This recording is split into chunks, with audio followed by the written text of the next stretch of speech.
best ways that we can teach our kids to read at home is by incorporating more senses. If we're incorporating more senses with our activities, we are actually helping them learn the information faster and making it more concrete in their brain. So we like to use multisensory activities when we're teaching reading for this very reason. Now, when you're at home, you're not going to have all of the tools and supplies that your child is going to have in their classroom. But you can still use what you have, and you can make meaningful multisensory activities work for your child so it helps them to learn to read more effectively. In case you don't know me, my name is Erin. I'm from littlesleftlearning.com. I'm a former classroom teacher. I have my master's degree in early childhood education, and I spend my days teaching parents and other teachers how to teach kids to read effectively based on the science of reading.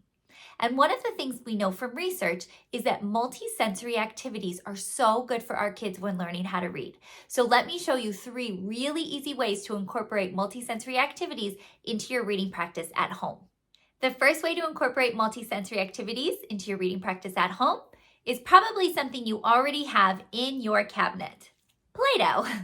Lots of kids love Play-Doh to create and use their imaginations, which is awesome. I totally encourage that. But it can also be used for reading activities as well. So for example, you could have your child form letters out of Play-Doh. They could take Play-Doh out, roll it into a snake, which is really good for their hands, and then use those snakes of Play-Doh to form their letters.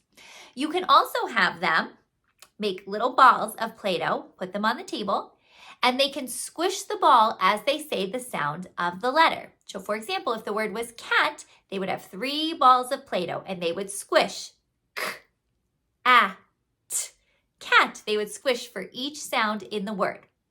There are so many other ways that you can incorporate Play-Doh into your learning time, but it's so super simple because it's relatively inexpensive. Most of us already have it around the house. You can actually make a homemade version if you would like, and it can be used to make reading practice more hands-on, more concrete, and more fun.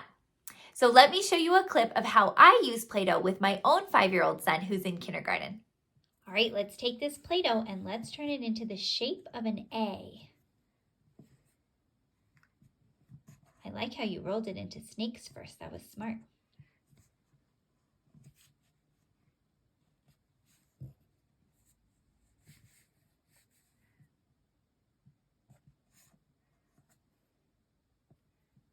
You concentrating? Yeah.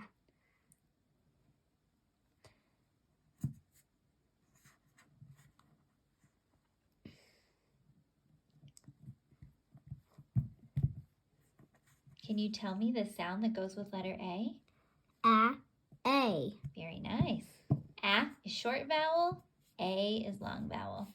There. The second way you can incorporate more senses in your reading practice at home is by using magic sand or dried rice or salt or sand in a tray to have your little one write their letters. So I have this magic sand here. This is from BrainSpring. I will link it down below. And this magic sand is really cool because when kids write in it with their finger, it turns green. That's why it's magic sand. But you can get the same multisensory benefit from using a tray that has rice, uncooked rice, or a tray that has salt, or a tray that has sand, just regular sand. Whatever you can use to put in a tray to have your child use their finger to form letters is really, really good, especially for those kids who need that hands-on multisensory component.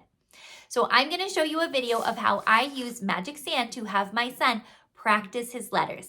All right, let's use the magic sand for the auditory drill. I say the sound, you write the letter. H. Nice job. M. X.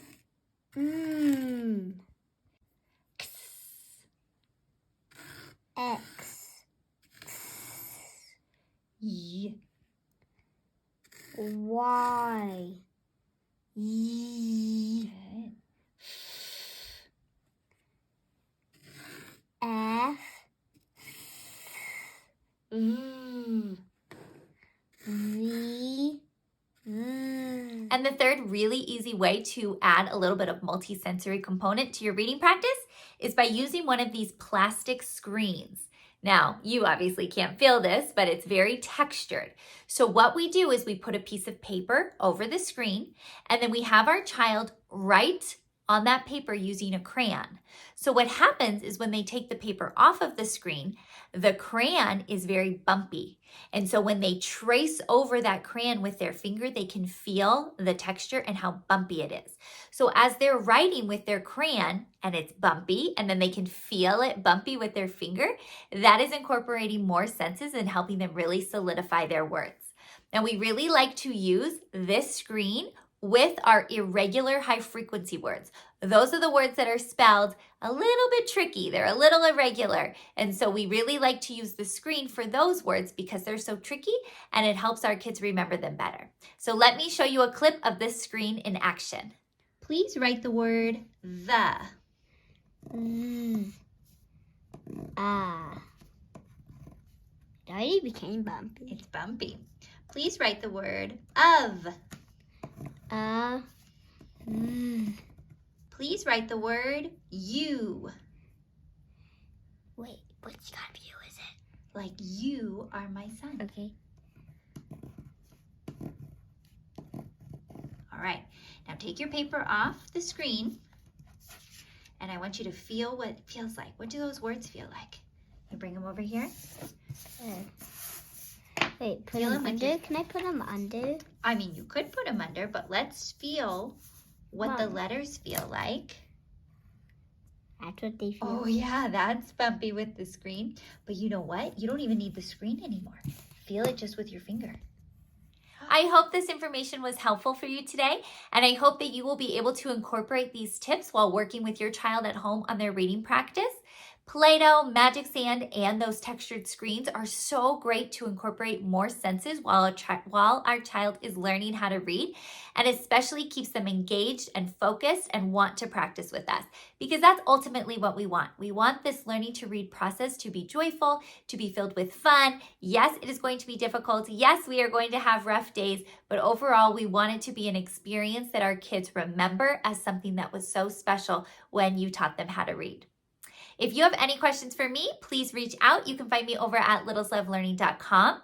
You can also find me on social media. I am active on Instagram and Facebook at Littles Love Learning Blog, and I'd be happy to help you or answer any of your questions. Until the next video, have a great day. Bye.